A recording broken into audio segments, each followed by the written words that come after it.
Hi, welcome to Garden Cafe. I'm Maureen, and this is my Zone 8B 9A garden. Today, I'm fixing up some areas, replanting new things that I'm not happy with what I already planted. Basically, today is going through and trying to figure out what areas that can be improved on. Okay, so we are at the last week in June, which in Texas means pretty much what you have planted for the summer is what's going to grow. Now, I will add a few more things here and there in areas where it's less full than what I would prefer. But part of what we need to do at this time of year going into July is looking at what we've planted, looking at how it's growing, looking at what we might do to improve it, which may be simple as staking or removing something that just isn't working and planting something else. Or in this case, I just upgraded these planters for summer, and I love the potato vines in front. I think they're coming along nicely. They were getting eaten by something, but I treated them and they seem to be doing fine. It's back here, the vinca. Although I love it, it's beautiful, it is not doing what I wanted to. So I'm going to remove these vinca. I'm going to plant them elsewhere. There's plenty of room, and vinca is a sun-loving, Texas-loving plant, and that may be the problem. Is back here in these pots, they just may not be getting enough sunlight. So let me show you what I have planned. When you walk into my house, this is the view you see of this entire bench garden from the front. I don't know. I mean, vincas, usually they do grow a little bit taller, but a lot of it just really isn't very happy back here, and some has just flat out died. So anyway, these are coming out. And as part of It's All an Experiment, I am going to put an Ixora in here. I want something taller. I want something colorful back here. These azalea bushes are absolutely gorgeous in the spring when they bloom, but the rest of the year they're green. I mean, I love it. It's pretty. You know, it grows full over the summer, covers a lot of this fence, but I'd like some color here. So clearly the vinca is not going to cut it. We're going to put the Ixora in instead. So first things first, I'm going to remove the vinca and then simply put in the Ixora with some plant tone.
So the vinca are out, the Ixora are in.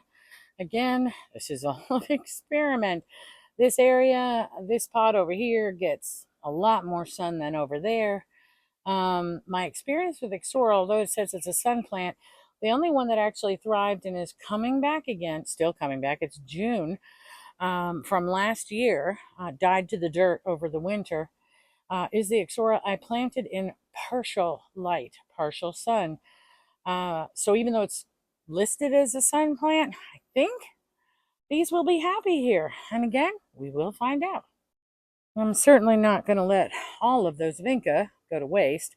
Half of them look frankly dead, but we'll see. But what I am going to do is I'm just going to plant them along the border here and see how they do. This side gets a lot more sun. I think they might be happier over here. We'll see.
Okay, so I planted the vinca that I think has the best chance of survival. I will water these in now. And even though I'm going to run the irrigation system, I will also water the pots that I put the Ixora in very well. And I think we're done with this part of the yard. All right, so in front of my house, these bushes used to run all the way through here and then all the way to the other side. Now, one at a time, they just started not looking very happy. They were not growing well. Some kind of disease, I don't know. Now, I've been told they're pretty much entering the last few years of as long as these will live. They're about 30 years old. But one at a time, we've removed them as they just did not look good anymore. This one we just removed out of here, and I still have some of the stump from that one that I need to cut out. What I'm going to put back here is, oh, let me get it, an Ixora, which I think is absolutely beautiful. Gorgeous flowers.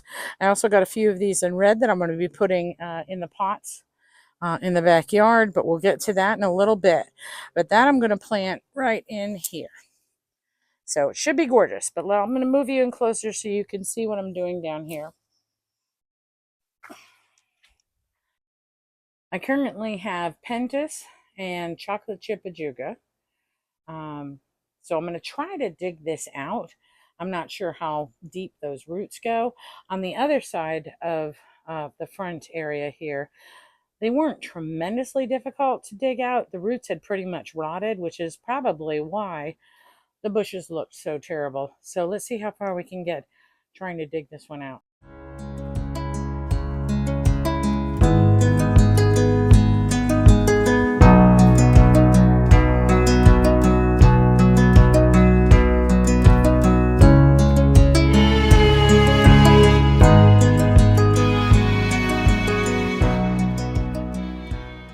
Yeah, 30 years, folks, and that's all you've got for roots.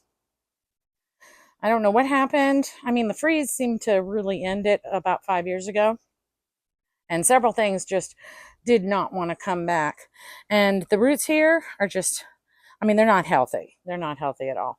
So this one, yeah, definitely was ready to come out. I think we're going to keep the other ones, though, probably see how long, because they still look pretty. So I'm only removing the ones that are absolutely horrible. The good news is I have a very good hole started for my Ixora, which is awesome, but needs to be just a little bit deeper than what we have. Okay, there we go.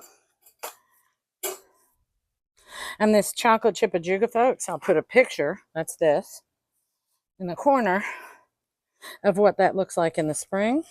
It has definitely become one of my absolute favorite spring flowers.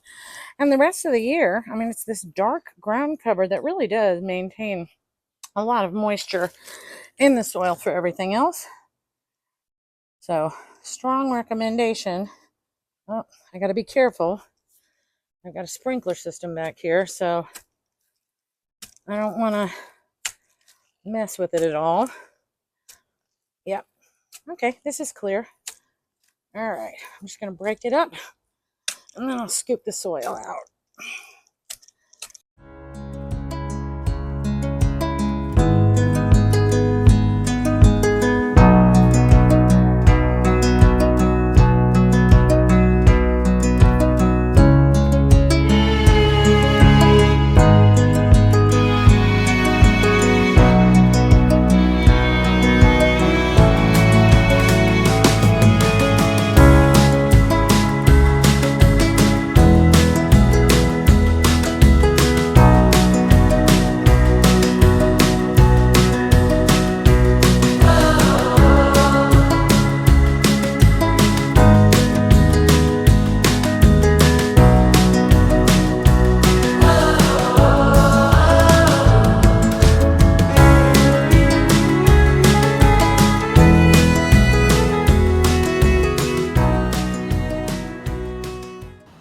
I think that Ixora is going to be absolutely gorgeous right there. And I love that pop of yellow. And as you can see, my passion flowers are blooming and they are just so gorgeous. I'm going to put a close-up photo in the corner here to show you. So, my passion vine, I absolutely love it. It is blooming. I'll take you up there in a second so you can see. Is absolutely growing very rapidly. Here's the issue, and this is what happens when you have two people with the same gardens, my husband and I. Now, I do agree. We both hate this bush under here. We have cut it back so many times, and it keeps growing back. It is not very pretty. It gets this powdery mildew. It's not a good plant at all. So my husband wants to cut it down. Here's my issue. My passion vine is well rooted into this particular bush. And it has these little tendrils. I'll give you a close-up view of that as well, that wrap around anything they can to then climb and grow these gorgeous flowers. So here's my solution. I'm going to cut back this bush, anything that's visible that the passion flower is not hanging on to. I'm going to leave the main trunk. It's a trunk. This bush has developed a good trunk. I'm going to leave that because my passion vine clearly is having a fabulous time crawling up on it. But what I am going to do is I got this trellis and I'm going to put it between the brick wall and the passion vine, and I am going to start tying up some of the branches just to give them something else to hang on to other than this bush.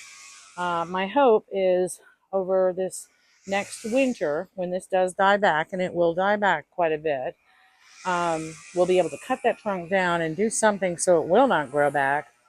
And this trellis will remain for it to climb up on next year. So all I'm going to do is to try to divert some of the growth, and I just propped it here, some of what's growing and wants to grab onto that bush. I'm going to try to divert it to the trellis. So make my husband happy, make me happy, keep my beautiful passion vine, and continue its development.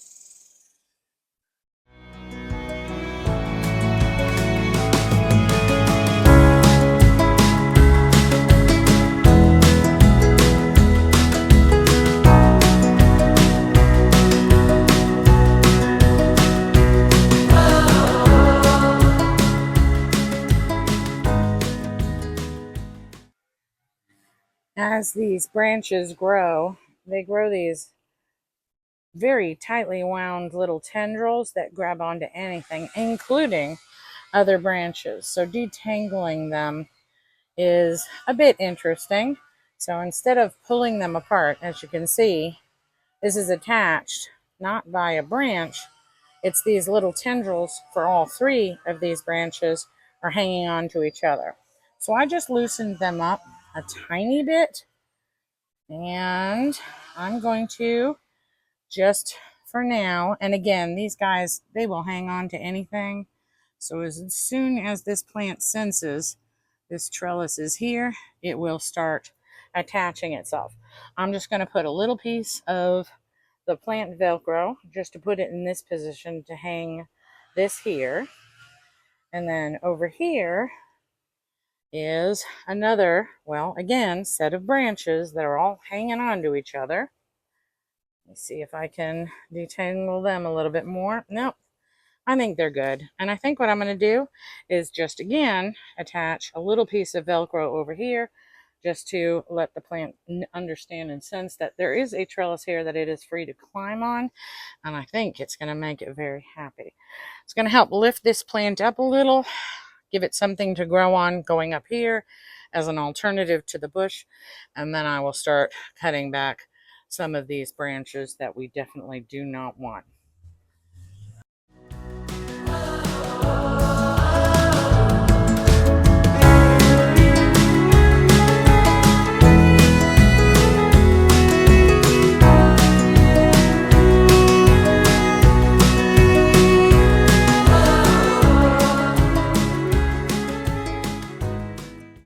So by tomorrow morning, these leaves will reorient. They will turn up towards the light. I see quite a few buds in there that are getting ready to go. And God, these are the most gorgeous flowers. So I think this will be a fantastic new home or new position for this passion vine.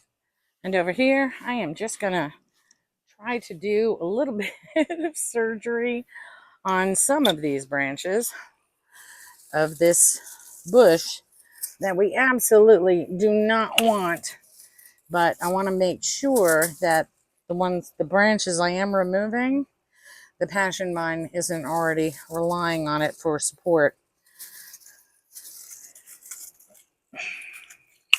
Okay.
All right, so that's the passion flower taken care of.